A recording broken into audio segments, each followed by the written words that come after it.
All right. Thanks for having me, dude. Yeah, no problem. It's kind of weird trying to be professional and talk about shit that You don't have to be professional, man. It's just a conversation, dude. Right. Like, what would we talk about if we was just bullshitting in the car or on the phone? Well, I'd ask you, dude, you got any weed, man? I'd be like, no, man, I quit smoking. I don't. 1 year. 1 year in March. You like to practice with your willpower. I feel like you're like, all right, what am I going to do this year? I set challenges up. I don't know. I mean, it's... You do. Once a year, you'll be like, well, I'm not smoking weed. I ain't drank for 6 months, and then I did the weed thing, and then now I haven't drank since before Thanksgiving. I try to stay away from chocolate, and then it beats me. Like, I'll stay away from chocolate for a month or two. Then what I didn't eat in that month, I'll eat it the next month. Just double up on my quantity of chocolate. Clean eating, man. That's where it's at. On the way home from the studio, I try not to do this. We'll stop at a gas station. This 1 o'clock in the morning. And everybody gets out to get their pops and their stuff. And I just sit in the seat staring at the door like, don't go in, don't go in. And if I go in, I get a whole box of fudge rounds and I'll kill them all the way home. I've been doing that since since I was a teenager. It doesn't show. No. It doesn't show. All right. Well, yeah, let's go all the way back. All the way back. I was 13 years old. Yeah, I was 13 years old. It was a Christmas. So we're related through marriage of, family members and stuff like that. So we're at family Christmases and Thanksgivings and stuff. Which would have made me, how many years younger am I than you? I'm 36. So you're probably just 3 or 3. 3 years. So he's younger than me. I never played guitar before I'm 13. And it's like Thanksgiving, Christmas. We're big family. I mean, there are hundreds of family members all around. Jeremy always brought his guitar. Oh, he was like probably the first kid besides uncles and stuff that I saw play music in our family. So he brought his guitar, and I walked over to him. I'm like, hey, man, I'm thinking about getting a guitar. And he's like, oh, yeah, here's a riff. Or, he's showing me some shit. So after the dinner, I go home, and he says, what, a year later or whatever? It felt like a year. We taught you 7 Mary 3, Water's Edge, I think. That's what it was. Yep. And it was like another year or maybe 2 years after it was another Christmas. You came back playing fucking Kill 'Em All, Metallica songs. All kinds of Metallica songs, fucking shredding, and I'm still playing basic chords. Like, what the hell? But you're writing songs and stuff. I'm learning how to play the damn guitar. Metallica showed me, like, literally all the fundamentals that I wasn't listening to Metallica then, though. I didn't get until That's right. Matt Jones, a guy that worked out with my dad. Well, dude, you're 11 years old. Well, how old was you? Wait a minute. So if you were 13, I would have been 10. No, 10 or 11? Yeah, 10 or 11 at that time. It was young. I started playing. My uncles, they all played. Dana, Wendell, those guys, and Chris played. And we would just have like jamborees and stuff, little fires, and they would play, and I'd watch them. And then I got that Yamaha, which is unfortunately not sitting here. It's in a case. It needs to be. That thing was the very first guitar I got, and didn't have keys on it, nothing. So I had to buy it, and figure it out, put it all together, and started jamming. And I was probably 6 or 7 at that time, and then did my first show when I was probably 9 or 10 at the Sardinia Founders Day. That's right. And played Eagles song "Outlaw Man." And there was like probably 60, 70 people there. Back then it was the Founders Day was the place to be. And was that your first? Was that your first gig besides the family? First official gig outside of playing around the family. Yeah, and you played around your family. Your family's your biggest fan base, dude. Yeah, I mean, obviously, and I they appreciate should be. and love them so much. So they come to, especially local shows. But I've had a lot of my family travel to see. But your whole family is basically all of Adams and Brown County too. It's like you got like a couple. It's counties. huge. Since I'm 13, I'm getting serious about it. And when I made the decision to play guitar or play music in general, I have not been off that path since then. So it's like I made that decision then, and I have not. You've never veered off the path. Never veered. I've taken breaks, and like I said, I questioned it. Do I want to do music? you've always just been full throttle fucking going. So, like, demo-wise, recording-wise, nobody, I don't know if we never get to tell this story, but, like, you know, Jeremy's a kid, but he's living hardcore, man. He's living hardcore. I was calm compared to this dude. When we're younger, you know. And, like, you talking, like, 20s. late teens, early 20s, yeah. The 20s were, I think everybody knows that by now. So, like, on and off. Talked about that before. On and off from teenagers, we're doing our own thing. I think, you know, I joined a band coming out of high school called Rootbound, and we do an EP. And when did you find that? You came into art class, Ms. Zerbock's class. That's right. I was visiting schools. I was already out of school. Motherfuckers graduated already. Yeah. I'm like a maybe sophomore at the time, and you come in selling Rootbound EPs. And then me and Zach Nichols, Zach Nichols had got a hold of it first, but that's when I got a copy from you. Right. And then, yeah, dude, me and Zach we were like super impressed with the quality of it. We're like, God damn, that's what we want to do. We wanted to record our demo now. Yeah, and it never happened. We did demos in our garage. Well, I was gonna get to that. So shout out to Zach Nichols, because this dude. Yeah. Like, you know, your friends in school, you're finding out who plays music. Yeah, I play guitar, I play drums. I think I lied to a group of my friends and said, I play drums. And I didn't lie. I actually knew how to play drums. I just didn't know it at that time. I'm 16 or something, and they're like, you know how to play drums? I'm like, I guess. And I could play drums. And I had to ask my family, why do I know how to play drums? And like, you used to play when you were like 5 or 6 or something like that. So I'm at Zach's house every day, right? And he's buying all this shit, and we saved up every penny we had, you know, to buy one PA speaker at a time. You know, getting allowances, getting this and that. His mom would drive us to Sam Ash in Cincinnati, and we'd buy one speaker and be like, all right, not even worrying about the cables, not worrying about the board, not worrying about the microphones. We just thought, if we got a big PA, we're going to throw on a concert. So anyway, he's buying all this shit. And I'm busy now. You know, I'm graduated, I'm gone, I'm playing music. So Jeremy and Zach start, you know, when you play music in this small town, boys, you join up real quick with the people that are doing it. So you guys got together and was doing some shit. So here I come back. You came in the garage one day, your hair was down to your fucking ass. And I hadn't seen you for a few years, remember? I guess, yeah. There was there was 2 or 3 years where I didn't see you, and then you came back, and then that's kind of when we got together. But what I wanted to talk about was the drums and the guitar. Yeah, the drums and the guitar. Those are the original, still the same drums, because you eventually got them from me, and you had the guitar from Zach. Yeah, and he was heading off to the Army. The one he played the session in today, that Yamaha, is it Yamaha? Black Yamaha? Yeah, that black, no, it's a black Fender. Fender. Zach's leaving for the Army, you know? Yeah, and I'm like, right. What the hell? And he's like, you can have this, I know you'll use it. And that means a lot to me, dude. A lot of people's done that throughout my life. Dude, you've kept it in pristine condition. And all the shit that I have, I try to keep it in good condition. For how many years now? It's been over 15. So, no, shout out, because that's early development. And we're still using it, playing shows like crazy. I mean, it's... I played over 100 shows. And if it weren't for you, that would never happen, because I would have lost it. I lost 90% of the shit I got back then. Dude, I've only pawned a few things in my life, dude. Like, and I shouldn't have pawned, like a lap steel that I had. I pawned it. But, so, like, still growing up, this guy, you know, he had a garage, and it was like a small studio, practice space. And all of us had one, you know, garage or bedroom here or there, but we start showing up, and I'm playing some drums. We're writing some songs. He's got songs out the ass. I try to help him finish them all the time. And we went to the recording workshop for the first time.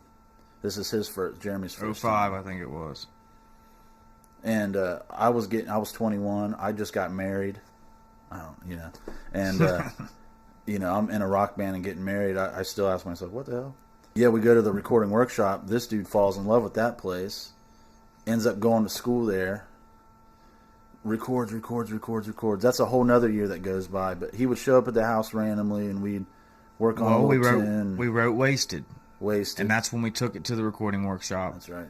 Tracked it there, and that's when I knew I was going to school after that. I was going to go there. Yeah, we did the one program, song. And then that's when Brody met him, which fucking Brody, man, and him and Derek. And then the next 12 years after that, I spent every year going multiple times a year. Jeremy probably has how many unreleased recordings? Oh, God, dude. It's hundreds and hundreds. It's No, it's cool. I like to reminisce about all that shit because one, we don't get to tell the story too often. Dude, the music shit's for real, you know, and it's not just because we live in Ohio. Believe me, dude, everybody I meet, it's like, get out of Ohio. And it's like, there's just something about it that adds to what we're doing. As far as the music goes, I love playing local gigs. I don't have a problem with it at all. They're money makers too. So, well, all these people know us, dude, and that's like the longevity. Man, I've been watching you play for 15 years. I'm like, Jesus, man. When I feel the time's right to put something together, and I always feel like it's right, but getting everybody together on the same page, trying to get a band going, it's like you've been able to continue with it with Rootbound, and now you've got See You in the Funnies where it's even more guys in the band, and trying to manage that whole situation. Yeah. And then doing Ghost Mountain.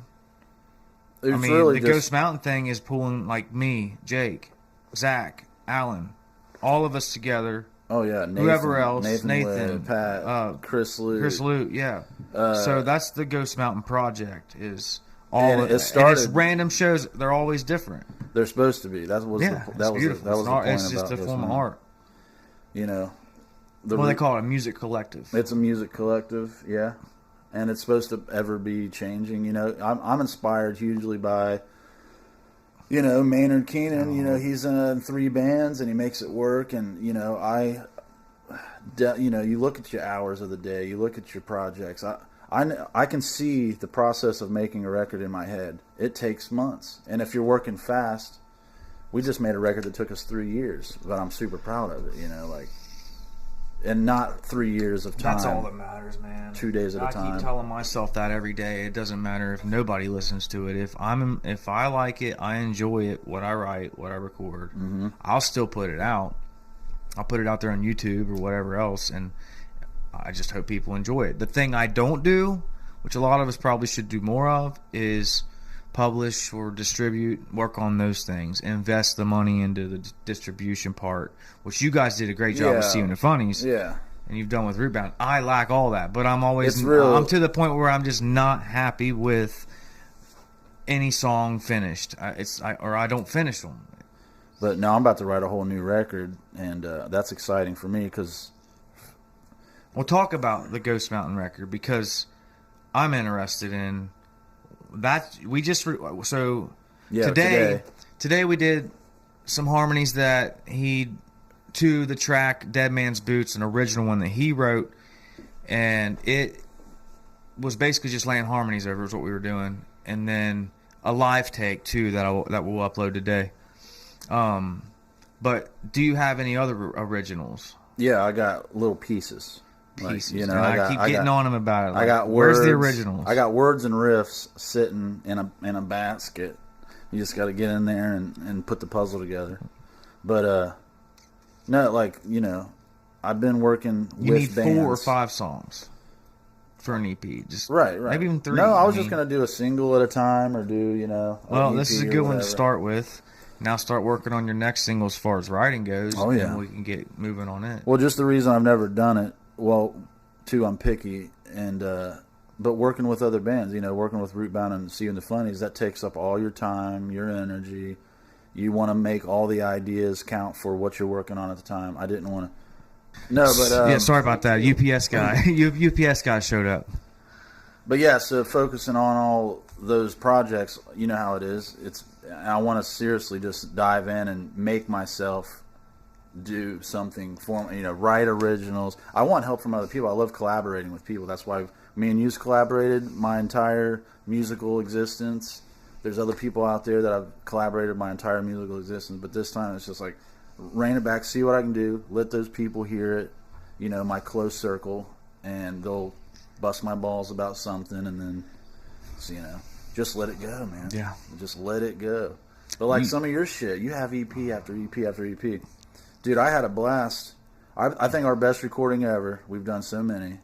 I think you met when we go up to Bub's studio and we just whip something out in an hour. The DOA, Dead on Arrival song. Oh with yeah. The drums. We went in and basically within an hour, probably if that, we set up mics on this drum kit and acoustic and condenser, and real quick tracked it to a click, and then I went in the other side of the studio, recorded his drums, and when we played it back, because we were kind of sound checking a little bit, once we played it back, the acoustic and the drum sounded so fucking good together, and the drum sounds is what impressed me the most, like, because that's one of the hardest things to get is good drum sounds. On this past year, where people like us and a lot of people were forced to not be able to do their work or like what we do, playing music in bars, how many of us got creative inside when we couldn't go out and play bars? You managed to pull off some early gigs and worked around a lot of the restrictions. We still played gigs. Played a lot of gigs. For Ghost Mountain, the pandemic 2020 was the year that Ghost Mountain played more shows than the other two bands, and that never happens. Right. You know, the Funnies played 50-some shows a year, maybe more. But did a lot of that have to do with the venues themselves being closed, or so it was more of you found the ones that you could do it, you could pull off a Ghost Mountain show as opposed to a See You in the Funnies or Rootbound or the bigger the bigger full band. The acoustic Ghost Mountain stuff can go 2 guys, 1 guy to 5 guys easy anywhere if you're outside. And then just straight up when the pandemic hit, the guys in the band, if we're not making money, they got to survive, so they had to go off to different places and make money, so it's harder to get together right now. But the shows are back on. I mean, they're being booked right now. The phone's kind of ringing slowly, but it'll pick up. Yeah, man. And really, it means a lot to people, dude. Like, when you go out and play, you just think it's Friday, I got it, I love doing it. You give me a reason to play, I'll play it. But to see what people are saying, hey, I need this music, you're like, shit, man. This year showed me that it means more than, because I'll do shit selfishly. It's like, hey, man, I'm having fun. I want to do this. But then when other people's like, no, I need this, you're like, all right, cool. Cutting back on drinking. But no, my craziest thing, it wasn't even a show. We're writing, we're partying at your house, and we're in the middle of something. A half a bottle of Jack Daniels is gone. The door busts open, and here comes CT Neal. Oh, God. Chris Neal, CT Neal. It's in my trunk. I got it in my trunk. He's all jacked up. He's probably as big as he is now, So this is the origin of when Chris says in his video on Facebook, he says, Purple Passion J. Neal from J. Neal Music, Just Like Monday, Art of Failure, Other Side Tiffany, and Purple Passion Pleasure Palace. Those are all the band names that I had at the time. And the Purple Passion Pleasure Palace came from that night. Yeah, from that night. So he shows up in his little red car at the time in the trunk. I shot a fucking deer. Yeah. And he had a dead deer in the trunk. And I think he shot with a pistol maybe, or maybe it was a rifle. I don't remember. I have to ask him about that. But he comes in, he's bloody, he's muddy, and we're jacked up. We're all fucked up in the garage, and it was just hilarious. Well, throughout the night, we just continued to drink. Such good times there, by the way. And you start playing on the guitar, and you're just over in the corner kind of jamming while everybody's socializing. And then we hear you start singing whatever it is. How do you go? Must have been looking right at him when he shot him because he fucking got him right between the eyes. Talking about the deer. Talking about the deer. And now, Chris, to this day, just every time we talk about you or anything like that's that, it. That's the memory. It's that. It's Purple Out Passion, of all the Pleasure crazy Palace, memories. and then because it went Purple Passion Pleasure Palace. Yeah, that's it. It went to that, and then it went into Must Have Been Looking Right at Him. Yeah, it's fucking stupid, that's some good stuff. Out of all the shit that we've been recording, I think our best project we did was before I got robbed by some police. I had some money, and Jeremy had these songs, and we were on a roll on recording, and I was like, dude, let's record these songs. And that's when Sold came out, and this is the only time I get to play drums and bass. I'm, playing guitar most of the time in all the other bands. And we printed 1,000 CDs. I heard your video the other day. That's where that song went mostly, was to them 1,000 CDs. Oh. It got played on a couple radio stations, didn't have much, but it went to 1,000 copies of this Root Fest compilation. Yes. So people were hearing Jeremy again or for the first time. then, you know, 2016, people are hearing this guy for the first time. They're like, who the fuck is that? And I'm like, it's my cousin. You know, he's got a big YouTube channel now. But yeah, dude, that's probably one of my favorite songs we've done, dude. It's solid. I want a whole record that sounds like that. Just time and money. Time and money. And hard work. Hard work gets you the money. The money buys you the time. and so that's pretty much how we got to do it. Yep. No, we work together too. You know, we're blue collar motherfuckers. True story. So and we both the conversations do around the construction site are 10 times better than this fucking. Oh yeah, dude. You know? And that's what's up too. Is Ghost Mountains ended up being many of my solo artist friends, Jimmy Klepper, Jeremy Neal, Jordan Merchant. Ghost Mountain ends up being the backup band for all these songwriters. Like, because I'll book these guys to, you know, open up. For one, you know, they need to be playing, and two, it's just, dude, people love this shit. But then you or Jordan, nobody has a band, and it's like these guys can get in here and improvise to these guys' songs so easy, and it sounds so fucking Which goes good. back to the musical collective. It's just what it is. A collective of musicians that are multi-talented and can basically just do anything on a whim. I think this year, at all of our shows, we've got to do more about recording them. You just said it out loud now, and now we have no choice. No, we've always... We have to. The camera is never rolling when it's supposed to be. The recorder's never rolling when it's Somebody supposed to should be backstage. Somebody should be filming the stage. Somebody should be constantly filming the entertaining things that go on. I should put more content out there. I know. You know, Me but too. if I'm putting out songs and the band's putting out music videos and there's comedy sketches being released on Top Pig, I'm fine with that, dude. I don't need to be going, hey guys, I just had a burrito. Everybody on here that knows you would agree you'd be entertaining as hell to watch throughout your daily life. Well, I'm pretty sure come to the gig. See, the thing is, I love being on the stage, and if you're there and you're buying the ticket in the door or whatever it is, you know, everybody's going live on their Facebooks or Instagrams.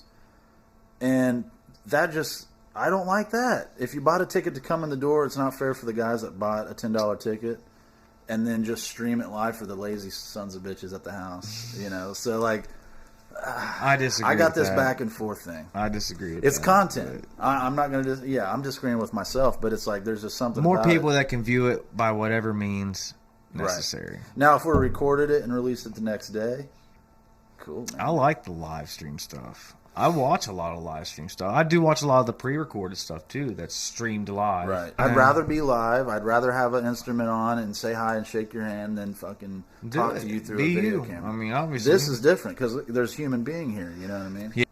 Man, that's all. That's really all my goal to all this is just to be able to do it until I'm dead. You know, like it don't have to be nothing to do with fame, nothing to do. As long as there's a little bit of income, I'll keep rolling. Income, satisfaction, entertainment. And you know how we are. We record a song and we'll listen to it for a week or two straight just because it's like, can you believe we just did that? I can't wait to listen to the live version and watch the video with it after it's all edited. That's going to be fun. And see what that sounds like. And then, you know, you're working on the demo and getting it done. So I want you guys message Jeremy and tell him to do more of these conversation podcasts. You got to get CT Neal up in here. Yeah, I'm trying.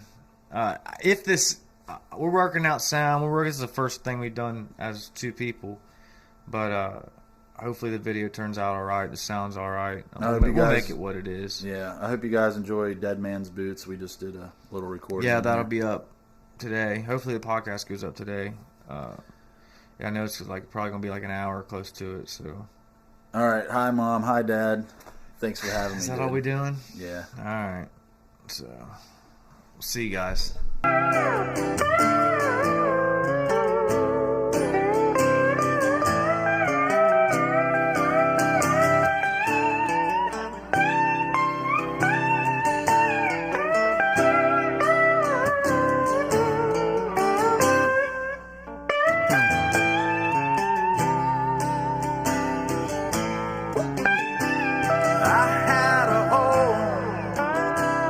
Third world from nowhere.